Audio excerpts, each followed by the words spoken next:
আদালতের নির্দেশ মেনে অযোগ্যদের পূর্ণাঙ্গ তালিকা প্রকাশ। এসএসসির 54 পাতায় তালিকা প্রকাশ করল কমিশন। রয়েছে 1806 জনের নাম। তালিকায় অযোগ্যদের নাম, রোল নম্বর, যে বিষয়ে শিক্ষকতা করতেন সেই বিষয়ে, বাবার নাম, প্রার্থীর জন্মসাল সামনে এনেছে কমিশন। তালিকায় যেন এখন ভবিতব্য হয়ে গিয়েছে স্কুল সার্ভিস কমিশনের। তাতে আবার জুড়ল 16র গেরো। 2016 সালের প্যানেলের মেয়াদ শেষ হওয়া তালিকা প্রকাশের নির্দেশ কলকাতা হাইকোর্টের। পাশাপাশি এসএসসির সদ্য পরীক্ষায় অংশগ্রহণকারী প্রার্থীদের ওএমআর পাবলিশ করারও নির্দেশ। 10 ডিসেম্বরের মধ্যে ওয়েবসাইটে আপলোডের নির্দেশ বিচারপতি অমৃতা সিনহার। গত সেপ্টেম্বর জুট মিল এলাকায় গুলিকাণ্ডে বড় স্বস্তি অর্জুন সিং এর। 15 ডিসেম্বর পর্যন্ত গ্রেফতারি নয়।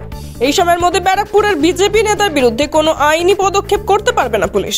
নির্দেশ কলকাতা হাইকোর্টের।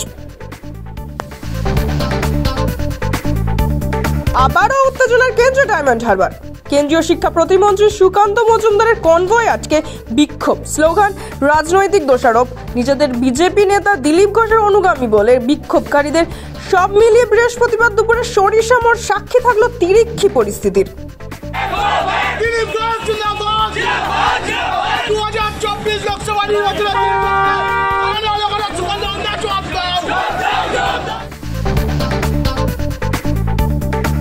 জন বার্লাকে সংখ্যালঘু কমিশনের ভাইস চেয়ারম্যান করলেন মমতা বন্দ্যোপাধ্যায়।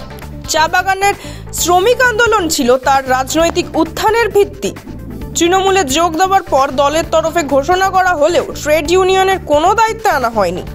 এবার সংখ্যালঘু কমিশনের ভাইস চেয়ারম্যান। জন বললেন, দিদি আগেই বলেছিলেন বটে। এসআইআর এর কাছে গাফিলতি। উত্তরপ্রদেশে 21 জন বিএলওর বিরুদ্ধে মামলা দায়ের। ঘটনাটি গাজিয়াবাদের। নির্বাচনী কর্তা এবং জেলা শাসকের নির্দেশে মামলা দায়ের। আধার কার্ড কি নাগরিকত্বের প্রমাণ? দীর্ঘদিনের সংশয় এবার মিটিয়ে দিল সুপ্রিম কোর্ট। শীর্ষ আদালত স্পষ্ট জানালো, আধার কার্ড কখনোই নাগরিকত্বকে সম্পূর্ণভাবে প্রমাণ করতে পারে না।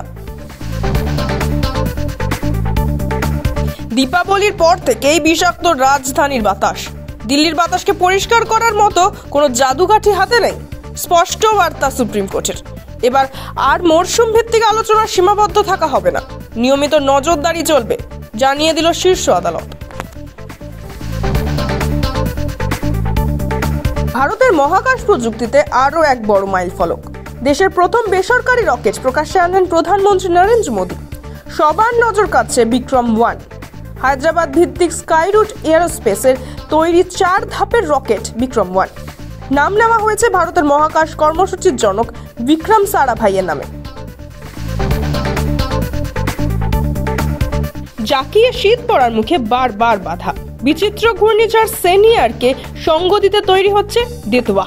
তামিলনাড়ুর একাধিক জেলা জুড়ে হলুদ এবং কমলা সতর্কতা জারি। উপকূল জুড়ে জোর হাওয়া, ভারী বৃষ্টি এবং সমুদ্র উত্তাল হওয়ার আশঙ্কা।